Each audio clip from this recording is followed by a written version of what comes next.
ವೀಕ್ಷಕರೆಲ್ಲರಿಗೂ ನಮಸ್ಕಾರ.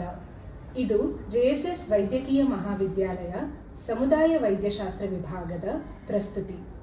ಈ ದಿನ ನಾವು ಬೇಸಿಕ್ ಲೈಫ್ ಸಪೋರ್ಟ್ ವಿಷಯದ ಕುರಿತು ಒಂದು ಕಿರುನಾಟಕವನ್ನು ಪ್ರದರ್ಶಿಸುತ್ತಿದ್ದೇವೆ. ಇದು ಕೇವಲ ಜನರಲ್ಲಿ ಬೇಸಿಕ್ ಲೈಫ್ ಸಪೋರ್ಟ್ನ ಅರಿವು ಮೂಡಿಸಲು ಮಾಡಲಾಗಿದೆ. ಈ ಕಿರುನಾಟಕದ ವಿಷಯವು ದೈನಂದಿನ ಜೀವನದಲ್ಲಿ ನಡೆಯುವ ಘಟನೆಗಳ ಅನುಕರಣೆಯಾಗಿದೆ.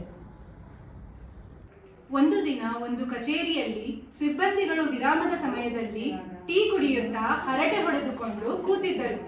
ಅದೇ ಸಮಯದಲ್ಲಿ ಪ್ರಶಾಂತನು ದಿಢೀರನೆ ಕುಸಿದು ಬೀಳುತ್ತಾನೆ.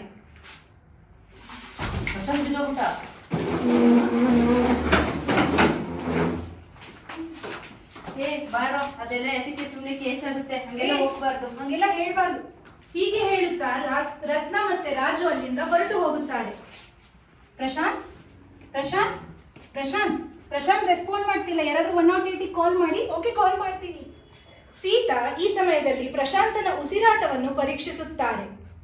ಹಾಗೆ ಕ್ಯಾರೋಟಿಡ್ ನಾಡಿ ಬಡಿತವನ್ನು ಪರೀಕ್ಷಿಸುತ್ತಾರೆ. ಅವನು ಉಸಿರಾಡ್ತಾ ಇದ್ದಾನೆ, ಆದ್ರೆ ನಾಡಿ ಬಡಿತ ಸಿಗ್ತಿಲ್ಲ.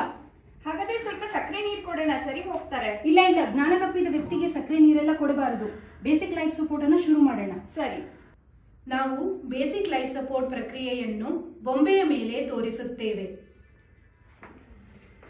ಸೀದಾ ಕೂತುಕೊಂಡ ಹಾಗೆ ಮಂಡಿ ಊರಿ ಕೂತುಕೊಳ್ಳಬೇಕು.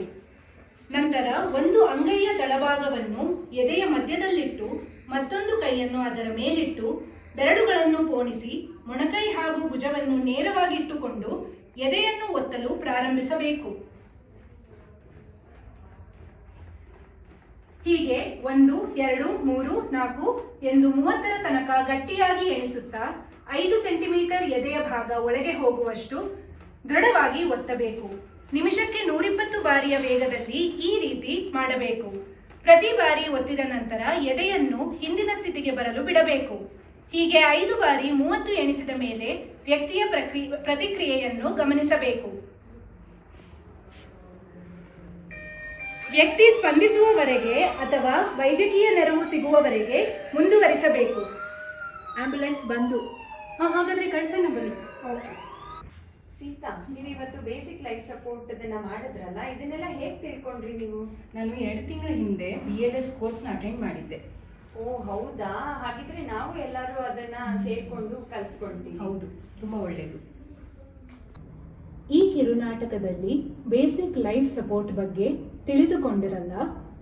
ಹಾಗೆ ಯಾವುದಾದರೂ ವ್ಯಕ್ತಿ ಹೃದಯ ಸ್ತಂಭನ ಅಥವಾ ಪ್ರಜ್ಞೆ ತಪ್ಪಿ ಕುಸಿದು ಬಿದ್ದಲ್ಲಿ ಹೆದರಬೇಡಿ. ತಕ್ಷಣವೇ ಸಹಾಯಕ್ಕಾಗಿ ಹತ್ತಿರವಿದ್ದವರನ್ನು ಕೂಗಿ ಅಥವಾ 108 ಆಂಬ್ಯುಲೆನ್ಸ್ಗೆ ಕರೆ ಮಾಡಿ. ವ್ಯಕ್ತಿಯ ಪ್ರತಿಕ್ರಿಯೆಯನ್ನು ಪರಿಶೀಲಿಸಿ. ಅಗತ್ಯ ಬಿದ್ದಲ್ಲಿ ಬೇಸಿಕ್ ಲೈಫ್ ಸಪೋರ್ಟ್ ಪ್ರಾರಂಭಿಸಿ. ವೈದ್ಯಕೀಯ ನೆರವು ಸಿಗುವವರೆಗೂ ಮುಂದುವರೆಸಿ. ನಂತರ ಆಸ್ಪತ್ರೆಗೆ ರವಾನಿಸಿ. ಈ ಕಿರು ಪ್ರದರ್ಶನವು ನಿಮಗೆ ಉಪಯುಕ್ತವಾಗಿದೆ ಎಂದು ಭಾವಿಸುತ್ತೇವೆ. ಧನ್ಯವಾದಗಳು.